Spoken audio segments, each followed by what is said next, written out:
o Instituto Outra Via apresenta um novo olhar sobre a aprendizagem.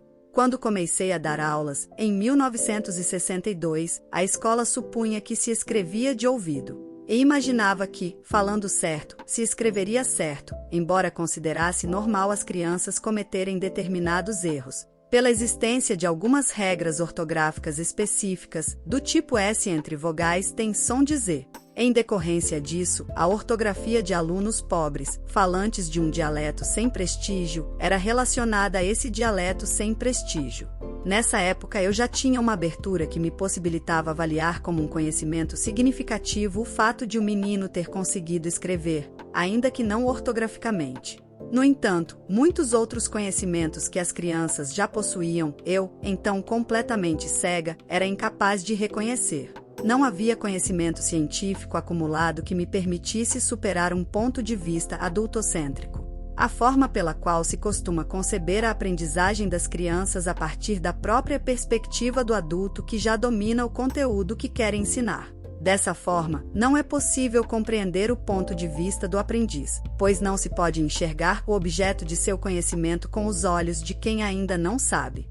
Quando essa é a perspectiva do professor, ele, do lugar de quem já sabe, define o que é mais fácil e o que é mais difícil para os alunos e quais os caminhos que eles devem percorrer para realizar as aprendizagens desejadas. Essa concepção frequentemente gera um tipo de procedimento pedagógico que dificulta o processo de aprendizagem para uma parte das crianças, exatamente aquelas que mais precisam da ajuda da escola porque têm menos conhecimento construído sobre os conteúdos escolares. A adoção dessa postura adultocêntrica não é uma decisão voluntária dos professores.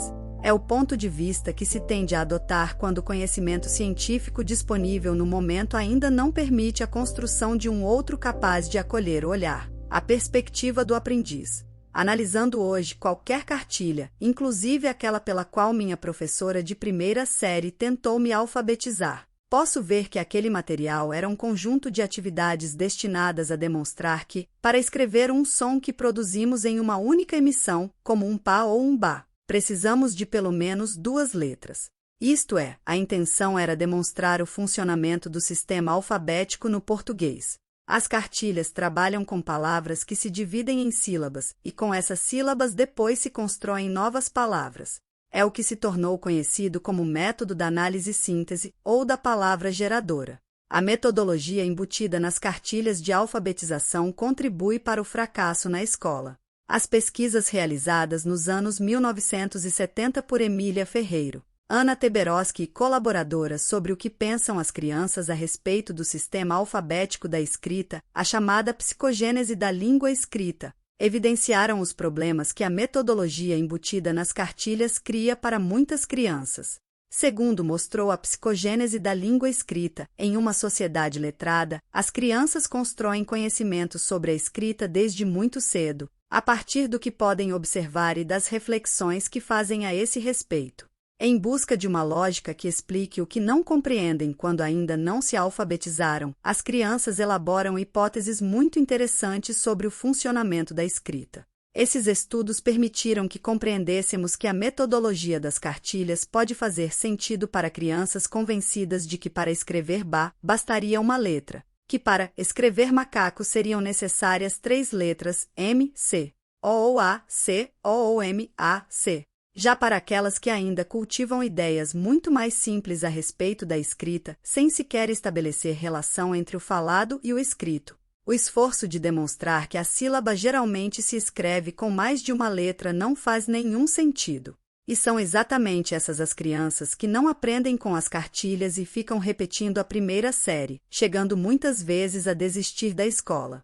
Como as crianças constroem hipóteses sobre a escrita e seus usos a partir da participação em situações nas quais os textos têm uma função social de fato. Frequentemente as mais pobres são as que têm as hipóteses mais simples, pois vivem poucas situações desse tipo. Para elas a oportunidade de pensar e construir ideias sobre a escrita é menor do que para as que vivem em famílias típicas de classe média ou alta, nas quais as crianças ouvem frequentemente a leitura de bons textos, ganham livros e gibis, observam os adultos manusearem jornais para buscar informações, receberem correspondência, fazerem anotações, etc.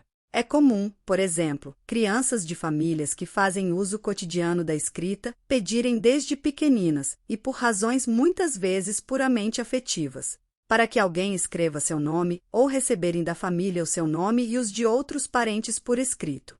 São situações que lhes permitem perceber que tem um nome e que esse nome se escreve, que as outras pessoas da família têm nomes e que esses nomes também se escrevem. Além disso, costumam ter contatos significativos com marcas de produtos, títulos de histórias, escritos de placas. Assim, essas crianças, antes mesmo de entrarem na escola, passam a ter um repertório de palavras conhecido, isto é, sabem o que elas querem dizer e conhecem a forma convencional de sua escrita. Esse repertório de palavras dá sustentação à sua reflexão, ajuda-as a pensar sobre as características do sistema de escrita e representa uma enorme vantagem quando elas são oficialmente iniciadas na alfabetização. Isso não significa que as crianças pobres não tenham acesso à escrita ou não possam refletir sobre seu funcionamento fora da escola. No entanto, como essas práticas habitualmente não fazem parte do cotidiano do seu grupo social de origem, costumam iniciar a escolarização em condições muito menos vantajosas do que aquelas que participam de práticas sociais letradas desde pequenas. Mas vindas de famílias pobres ou não, hoje, como no passado, é muito comum que, mesmo tendo o professor cuidadosamente ensinado a escrever moleque, elas escrevam mulesse. O que o professor vai fazer a partir desse momento, a ação pedagógica que vai desencadear, dependerá, fundamentalmente, de sua concepção de aprendizagem. Porque, tendo a consciência disso ou não, todo ensino se apoia em uma concepção de aprendizagem.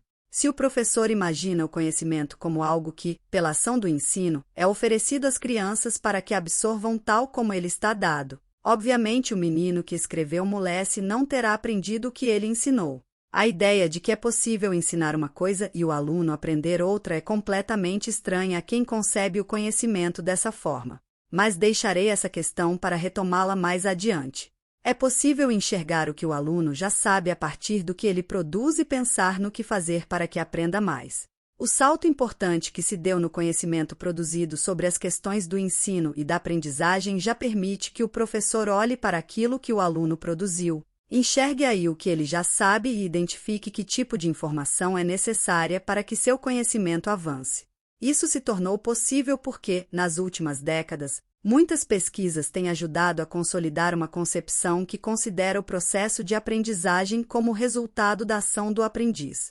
Nessa abordagem, a função do professor é criar as condições para que o aluno possa exercer a sua ação de aprender participando de situações que favoreçam isso. As ações, nesse caso, não implicam necessariamente atividade física aparente, mas atividade mental, exercício intelectual. Se olho um menino que escreve molesse, não posso pensar que ele não aprendeu o que eu ensinei. Se o que eu pretendia era que aprendesse sobre o sistema de escrita, devo entender que para escrever molesse ele usou inúmeros conhecimentos que já tem sobre esse sistema em português. Revelou saber, por exemplo, que escrevemos com letras, que essas letras representam sons, que não é qualquer letra que representa qualquer som, e que, provavelmente pela sua experiência de empregar o C para escrever casa e cavalo, considerou que a mesma letra serviria para o Q de moleque, o que tem muita lógica, embora não coincida com a escrita convencional da palavra. Na verdade, o que ele não sabe ainda muito bem é a ortografia. Dentre as possibilidades de representação que existem na escrita alfabética em português, ele não sabe exatamente quais são as aceitas pela convenção e quais não, mas suas estratégias foram, sem dúvida, bastante inteligentes. A questão é que, quando o professor entende que o aprendiz sempre sabe alguma coisa e pode usar esse conhecimento para seguir aprendendo, ele se dá conta de que a pura intuição não é mais suficiente para guiar seu trabalho. Como aconteceu comigo quando reconheci molesse como uma escrita incorreta, mas exprimia um saber. Em 1962, se os meus meninos, para escrever moleque, grafassem U, E, I, M, E, I, ou M, L, C, ou outras possibilidades dessa mesma natureza, o que provavelmente alguns fizeram sem que eu sequer notasse. Mesmo com muito boa vontade e sensibilidade, eu jamais poderia reconhecer essas escritas como a expressão de um tipo de saber. Para interpretar adequadamente o que está acontecendo com a aprendizagem de seu aluno, o professor precisa de um conhecimento que é produzido no território da ciência. Isso porque, na verdade, a gente consegue ver apenas o que tem instrumentos para compreender. É preciso considerar o conhecimento prévio do aprendiz e as contradições que ele enfrenta no processo. Cada concepção de aprendizagem produz sua própria linha de investigações. É ela que determina as pesquisas que se fazem e o ponto de vista do cientista que vai se preocupar com as questões estudadas. Na concepção de aprendizagem que se tem chamado de construtivista, na qual o conhecimento é visto como produto da ação e reflexão do aprendiz. Esse aprendiz é compreendido como alguém que sabe algumas coisas e que, diante de novas informações que para ele fazem algum sentido, realiza um esforço para assimilá-las. Ao deparar com questões que a ele colocam como problemas, depara-se também com a necessidade de superação. E o conhecimento novo aparece como resultado de um processo de ampliação, diversificação e aprofundamento do conhecimento anterior que ele já detém. Assim sendo, é inerente à própria concepção de aprendizagem que se vá buscar o conhecimento prévio que o aprendiz tem sobre qualquer conteúdo. Essa tarefa é um desafio que só pode ser superado com conhecimento científico específico. Por exemplo, a partir da revelação feita pela psicogênese da língua escrita, de que, enquanto se alfabetizam, as crianças passam por um momento em que representam com apenas uma letra os fragmentos sonoros que conseguem isolar na fala, tornou-se possível considerar MLC ou U, EQ, para escrever moleque, como a expressão de um conhecimento sobre a escrita que precede a compreensão do funcionamento do sistema alfabético. No momento em que uma criança escreve dessa maneira, ela já sabe que a escrita representa a pauta sonora, que para escrever usamos letras, que não sabe que, quando emite um som do tipo a letra não é suficiente para representá-lo. Não sabe que vai precisar diferenciar o do bu e do tu, e que se usar o u para escrever tudo isso, na hora de ler não conseguirá recuperar o que escreveu. Porque uma coisa é ela pensar e escrever o, outra é depois olhar o u e conseguir decifrar o que escreveu.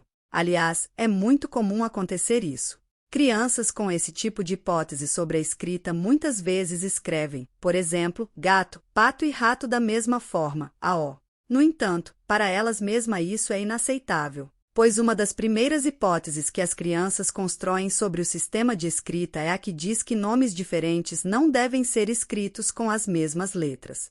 Nesse descompasso está o grande território das contradições que as crianças têm de enfrentar para superar essa hipótese, que não dá conta da escrita no português. Daria se fosse japonês, hebraico, árabe, que são línguas silábicas e não alfabéticas, como a nossa.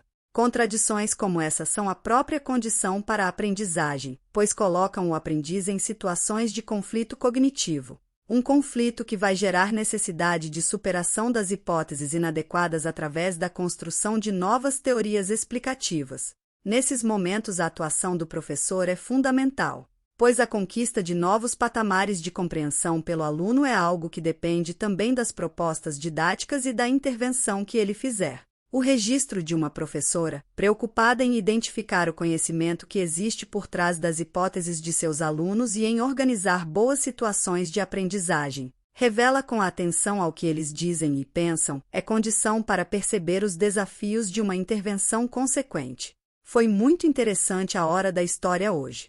Como venho fazendo todos os dias, peguei livros de que os alunos mais gostam para que escolhessem a história que seria lida. Levantei o planeta laranja e perguntei o que estava escrito na capa. Me disseram em uníssono o nome do livro. Pedi que lessem outro e responderam imediatamente, O Lobo e os Sete Cabritinhos. Depois foi o mesmo com O Segredo do Rei. Mas eu tinha trazido também um novo, que ninguém conhecia, O Sapatinho Dourado, que tinha na capa a ilustração de uma princesa segurando um sapatinho reluzente. Pedi, da mesma forma, que me dissessem o que estava escrito, e ouvi um coro não tão unânime assim, Cinderela. Algumas crianças pareciam não estar certas. O Léo logo disse, tem muitas letras para estar escrito Cinderela. E logo a Maria Alice exclamou, é gata borralheira. Passou o dedinho sobre o título e se convenceu. Me deu um branco. O que eu ia fazer? Confirmar que era? Dizer a verdade? Deixar para lá? Por outro lado, não são eles que vão construir esse conhecimento? Me segurei, muito por não saber o que fazer, não disse nada de imediato. Vi que algumas crianças se detinham com atenção às letras e foram chegando à conclusão de que havia algo errado, pois o que estava escrito começava com O e se fosse a gata borralheira deveria começar com A. Ficou claro para mim que cada um poderia estar diante de um desafio diferente naquela situação. Alguns se perturbaram com o fato de que apenas o contexto, no caso a ilustração da capa, não bastava para informar o que estava escrito. Outros que já conheciam letras se incomodaram por não poderem decifrar o que ali se dizia, outros ainda tentavam uma leitura silábica, reconhecendo algumas letras e tentando ajustá-las à gata borralheira, desanimando-se diante da impossibilidade de fazer isso. Em meio a essa discussão, Rafael me pediu para que lesse logo Cinderela, referindo-se ao livro que eu havia trazido. Juro que fiquei desconcertada. Para ele o que estávamos discutindo não fazia nenhum sentido. Será que eu não poderia explicar para todos o que alguns já haviam compreendido? Bem, aí eu contei o verdadeiro nome da história e li. Confesso que não sei bem como encaminhar situações desse tipo. Por um lado, acho que estou começando a entender qual a importância desse negócio de botar as crianças para trabalharem juntas e para lerem quando ainda não sabem. Dá uma boa confusão, elas se envolvem, pensam, discutem, vejo as coisas que estou estudando sobre aprendizagem acontecerem na minha frente. Mas continuo sem saber como ajudá-las a entender o funcionamento do sistema da escrita. Não consigo ficar tranquila terminando uma atividade que eu propus sem amarrar o que puderam aprender, sem ter a clareza que aprenderam e, pior, sem saber sequer se aprenderam. Preciso discutir o que mais posso propor e como posso intervir. Ana Rosa Abreu, Diário de Classe, 1987. Todos os alunos dessa turma terminaram o ano sabendo ler e escrever e foram muitas as situações que essa professora organizou para que eles pudessem avançar. As situações didáticas que foi propondo aos alunos possibilitaram que cada um fosse se deparando com os limites de suas próprias teorias explicativas. Essas teorias são formas de interpretação não necessariamente conscientes, mas que orientam a ação de quem está aprendendo. Elas vão sendo modificadas nesse embate com a realidade com o qual o aluno se depara a todo instante, especialmente quando o professor sabe como criar contextos adequados para que isso aconteça. Para aprender, a criança passa por um processo que não tem a lógica do conhecimento final, como é visto pelos adultos. Se o professor quer saber o que alguém que ainda não sabe ler pensa sobre as questões que estão relacionadas ao ato de ler, precisa criar situações específicas. E essas situações têm de demandar que as crianças façam coisas para que ele possa perceber o que pensam através das suas ações. Isso vale para qualquer área do conhecimento. O que pode pensar uma criança sobre o número, por exemplo, tanto do ponto de vista das quantidades quanto dos aspectos notacionais? E quando ela ainda não é capaz de realizar operações com números? De um ponto de vista construtivista, é preciso aceitar a ideia de que nenhum conceito, nem o número, nem a quantidade, nem nada, nasce com o sujeito ou é importado de fora, mas precisa ser construído. Por exemplo, a um adulto pode parecer absurdo que certa quantidade de bolinhas, quando espalhadas, contenham mais unidades do que quando juntas.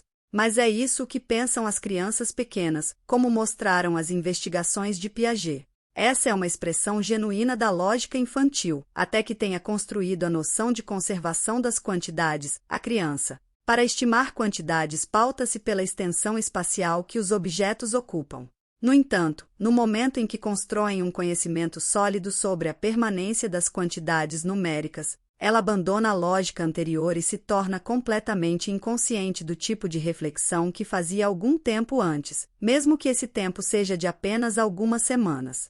Uma vez, quando estava trabalhando com professores indígenas no Acre, um professor, que estava se formando para alfabetizar as crianças em sua aldeia, que era recém-alfabetizado, ao ouvir minha tateante explicação do que era a hipótese silábica, teve uma iluminação. Levantou-se e explicou para os colegas que agora ele entendia por que os seus papéis, desenhados por ele antes de saber ler, escrevia seu nome com 3 letras, NBT, de Norberto. Se não tivesse ainda os seus desenhos, provavelmente não se lembraria da forma silábica com a qual grafava o próprio nome. Por sorte, os papéis guardados documentavam o seu processo de alfabetização, permitindo-lhe uma consciência sobre ele que, de outra maneira, seria impossível. Algumas situações são privilegiadas para revelar os percursos do conhecimento quando ele ainda está em processo de construção.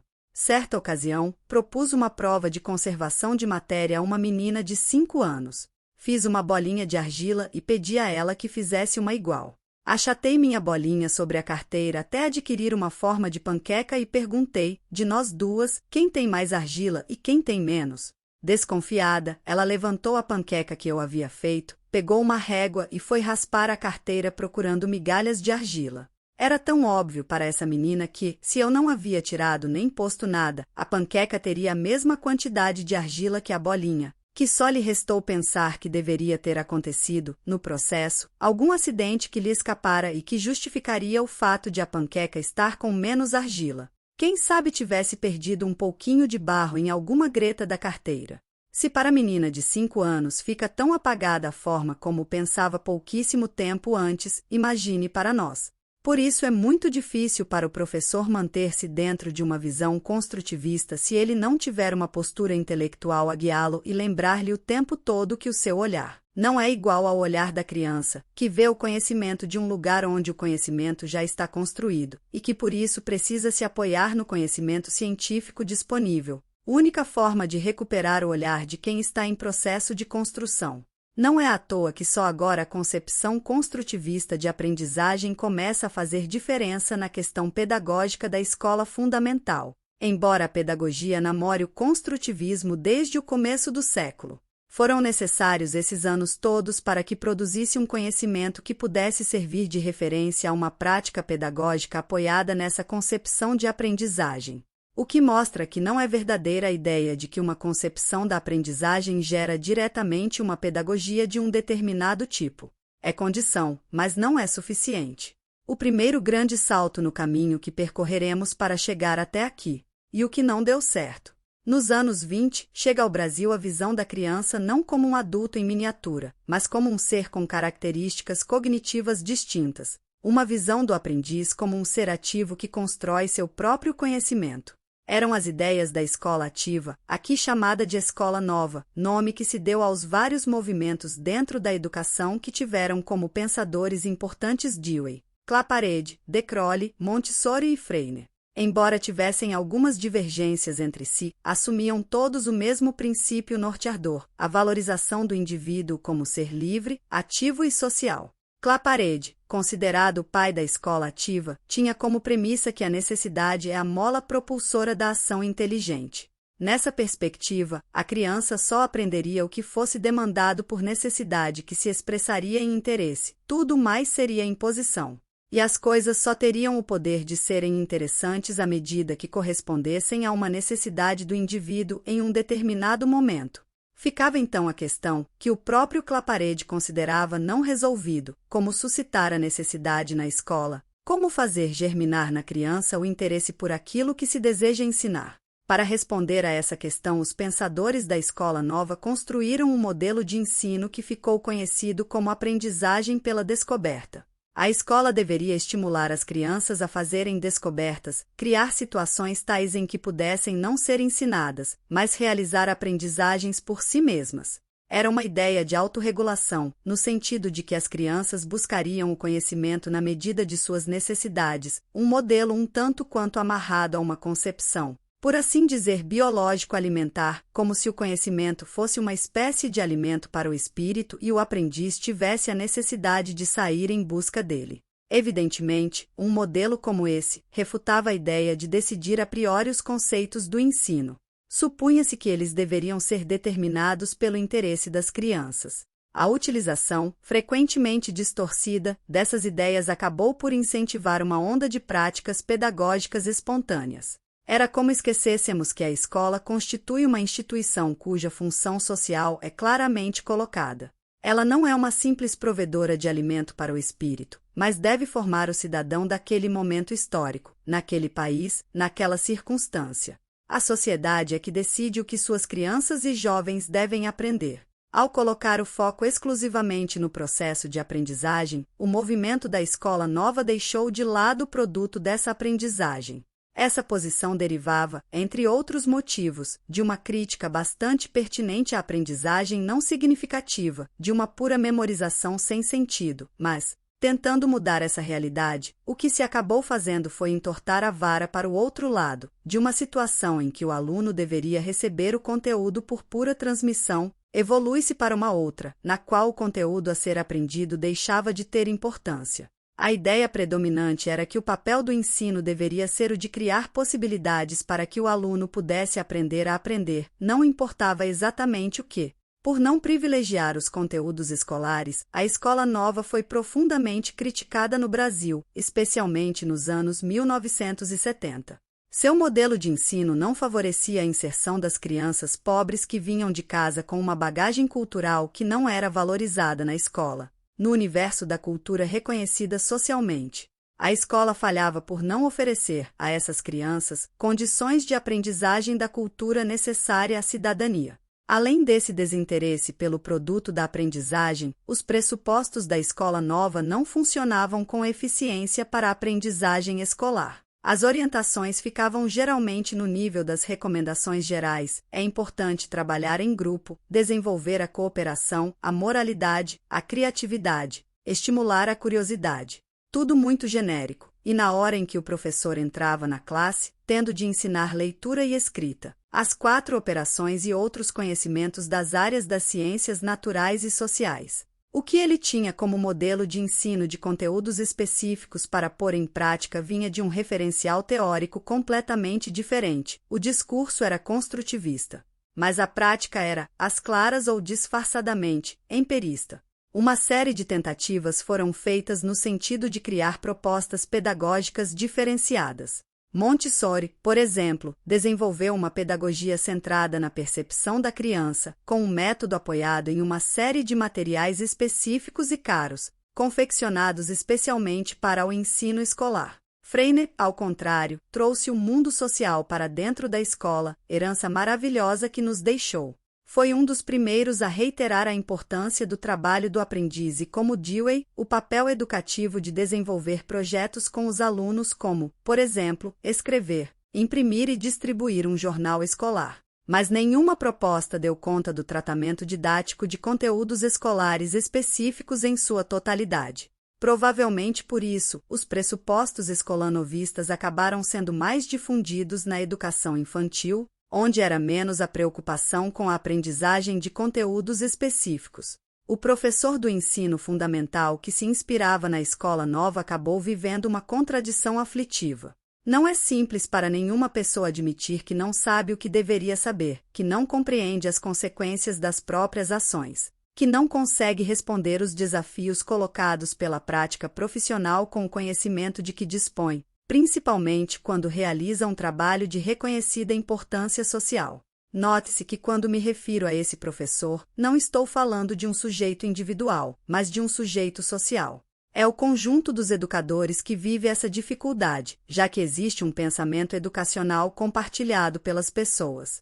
Por isso é tão penoso provocar mudanças na matriz de pensamento compartilhado. Ele se expressa em determinadas práticas pedagógicas das quais é difícil recuar. Começa, com Piaget, a construção de um novo olhar sobre a aprendizagem.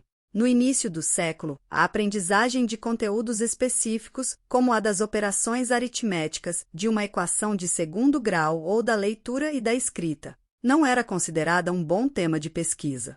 Os estudiosos que investigavam essas questões ainda estavam buscando formatar um modelo geral de aprendizagem. Foi o que Piaget fez quando formulou com clareza a ideia de que, ao conseguir conhecer alguma coisa, o aprendiz transforma o real, o mundo e a si mesmo, mostrando que a aprendizagem não era uma impressão que o mundo externo realizava na mente, não era alguma coisa que se imprimia de fora para dentro no cérebro humano. Assim, ele colocou de pé uma epistemologia, isto é, uma teoria do conhecimento menos elaborado para um conhecimento mais elaborado.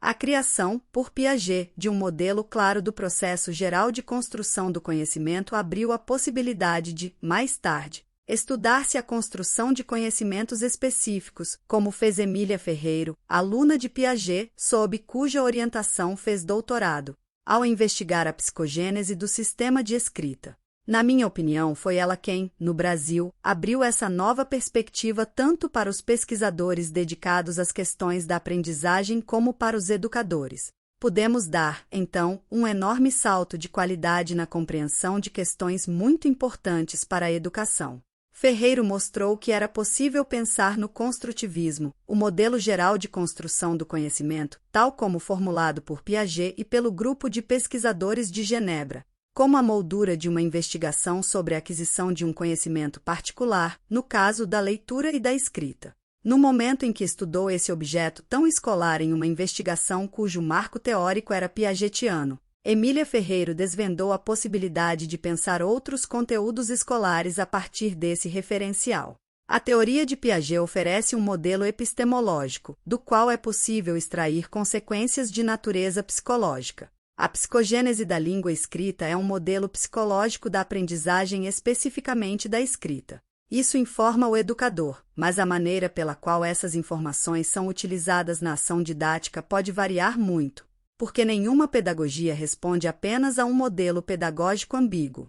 No caso, por exemplo, da alfabetização, o modelo geral de aprendizagem no qual se apoia a psicogênese da língua escrita é de que há um processo de aquisição no qual a criança vai construindo hipóteses, testando-as, descartando umas e reconstruindo outras. Mas, durante a alfabetização, aprende-se mais do que a escrever alfabeticamente. Aprendem-se, pelo uso, as funções sociais da escrita, as características discursivas dos textos escritos, os gêneros utilizados para escrever e muitos outros conteúdos.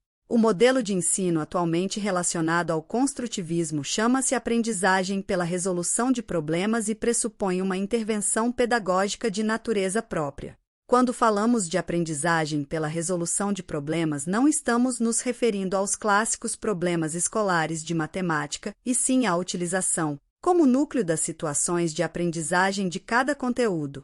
Propõe que a didática construa situações tais que o aluno precise pôr em jogo o que ele sabe no esforço de realizar a tarefa proposta. Uma situação-problema se define sempre em relação ao aprendiz. Deve ser uma situação na qual a solução não vá ser buscada na memória, nem a resposta possa ser imediata, pois o aluno precisará mobilizar conhecimentos que já tem e usá-los de tal forma que acabará construindo uma solução não previamente determinada construindo uma solução não previamente determinada. Saber, por exemplo, que o feminino de menino é menina não é problema nenhum para ninguém. Nesses tradicionais exercícios, que ocupam muito do precioso tempo que as crianças passam dentro da escola, o que se aprende, no máximo, e que existe uma terminologia específica, masculino e feminino, para tratar desse assunto. Não quero com isso dizer que as aprendizagens de terminologia, nomes, fatos, datas e outras que são eminentemente memorísticas não sejam necessárias, mas não podemos reduzir a aprendizagem a isso. Saber, por exemplo, o ano em que Cabral chegou ao Brasil é uma coisa relativamente simples que com algum esforço de memória se consegue. Procurar entender o contexto histórico do momento e de tudo o que resultou desse fato já é outra história. Aprender a aprender é algo possível apenas a quem já aprendeu muita coisa. Apesar de termos revisto o modelo da aprendizagem pela descoberta proposto pela Escola Nova, estamos vendo reaparecer uma de suas bandeiras, o aprender a aprender. Pelo entendimento que se tem hoje sobre o que a escola deve ensinar, o conceito de aprender a aprender continua, na essência, sendo o mesmo proposto pela nova escola, nos anos 1920. Na prática, no entanto, ele muda radicalmente. Se nessa época o aprender a aprender era visto como um desenvolvimento geral da lógica do aprendiz, hoje sabemos que há um desenvolvimento da lógica, sim, mas que apenas isso não garante essa capacidade. Para aprender a aprender, o aprendiz precisa dominar conhecimentos de diferentes naturezas, como as linguagens, por exemplo. Precisa ter flexibilidade e capacidade de se lançar com autonomia nos desafios da construção do conhecimento. Há todo um saber necessário para poder aprender a aprender.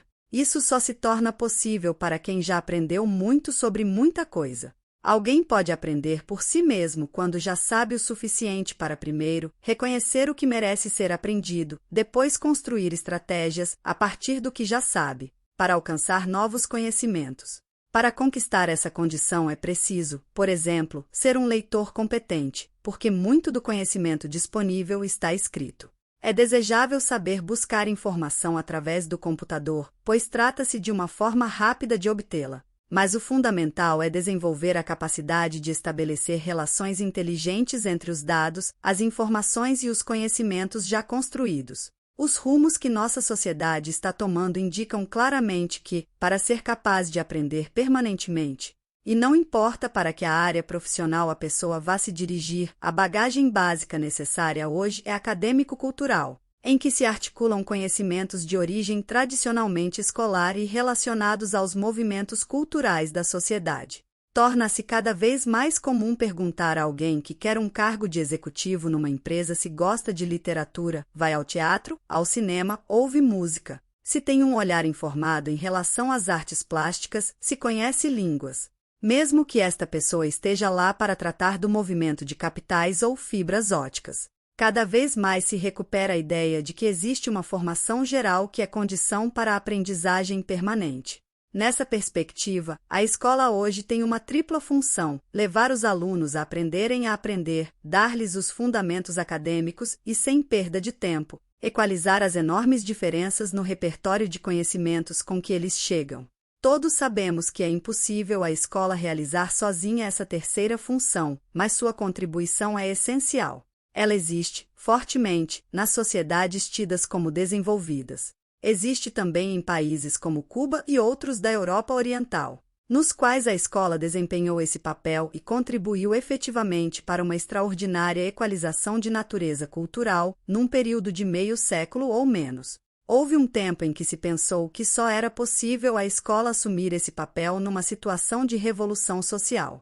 Como essa possibilidade hoje em dia está fora não só de nosso alcance, mas até do nosso imaginário, é hora de começar a pensar com maior profundidade como agir para democratizar, de fato, o acesso à informação e as possibilidades de construção de conhecimento.